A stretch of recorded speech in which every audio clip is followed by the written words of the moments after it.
Hey all, it's Michael Lunsford here. Happy New Year. Happy new tax year, I should say. They're at it again. Now look, a lot of you have been sending me information or requests for information about what's going on with the drag queen situation. So I wanted to let you know, I've kind of kept an ear to the ground in that direction. It's not something we're actively working on anymore, but I wanted to get you up to date because the press's coverage has been relatively thin on the subject. That said, I want you to also know that we're working on a couple things.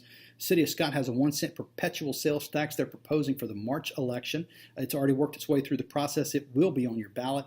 It is a perpetual, forever tax, so if you pass it once, it lasts forever. I think that's terrible. We also have the Teche Vermilion Water District, 1.5 mil tax renewal from Lafayette Consolidated Government.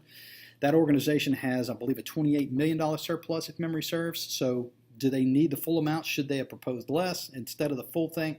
We're going to look at that. All right, so back to the drag queens, and I want to step back for a minute. If you remember back in September, we did a petition here at Citizens for New Louisiana that basically said, hey, we don't think that the government should be spending money on a drag event for 3-year-olds at the public library. Many of you agreed, some of you didn't, but about 1,600 people wanted the the City Parish Council to take a position on it. So we had a petition, we printed it out. Some are more verbose than others. It ended up being about 1,700 pages, a printed document. And the reason we did that on print is because the City of Lafayette, or the parish as it may be, charges a fee for copying physical documents. We did the math on that, about 1,700 pages ends up being about $500. So that's pretty significant. So come to find out, we've got people that signed the petition started getting bullied by the drag queen side. We go to the City of Lafayette. We say, hey, what happened? Did y'all release the documents? Oh, yes, we did. Who did you release it to? Well, we sent it to the drag queen people. Great. Did you charge the $500? No, we didn't. Well, you would have charged me the $500. Why didn't you charge them the $500? Well, we get the same answer we always get. We're not obligated to answer questions, provide narrative responses, to create records of the research information provided as a response, blah, blah, blah. So they don't want to tell us why they didn't charge them the fee they want to charge me. They paid probably an attorney $250 an hour to go scan that stuff and turn it over to them for free. This is the kind of stuff we're up against, y'all. So we're going to continue down the line. So what happened after that event where all those folks abstained at the City Parish Council? Guidry versus Elberson was filed in federal district court here in Lafayette.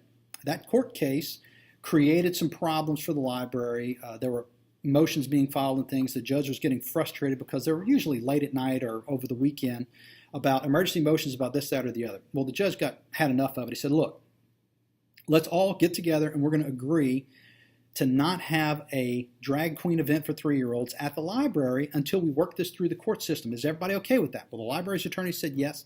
So we're in a situation now where the library has agreed with a federal judge that they're not going to coordinate a drag event at the library. Well, a couple weeks later, another emergency motion comes up. Somebody's trying to have a drag event at the library for toddlers again.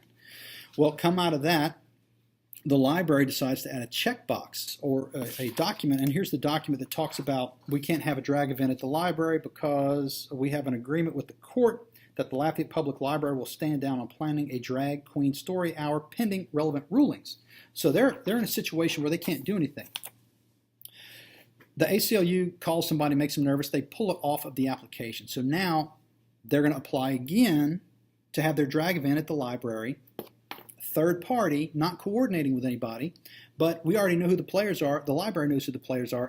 We're not stupid, you know. If it's the same people requesting the information all the time, putting in a request, we know it's a drag event at the library for toddlers. So my question is any of this being coordinated? Is the library actively communicating with the drag queens, trying to make this event happen in such a way that they can claim plausible deniability? Oh, we didn't know. Well, I submitted a public records request. Well, I got a response back.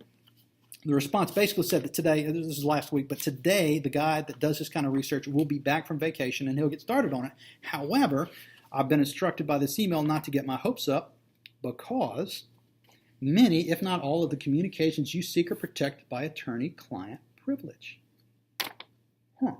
Also, furthermore, documents relative to actual applications for use of library services are exempt from disclosure. So they are not going to tell me if the library is in direct communication with the drag queens, and they're not going to tell me if they're coordinating to have an event that they can pretend like they don't know about, and I can't get the documents to prove otherwise.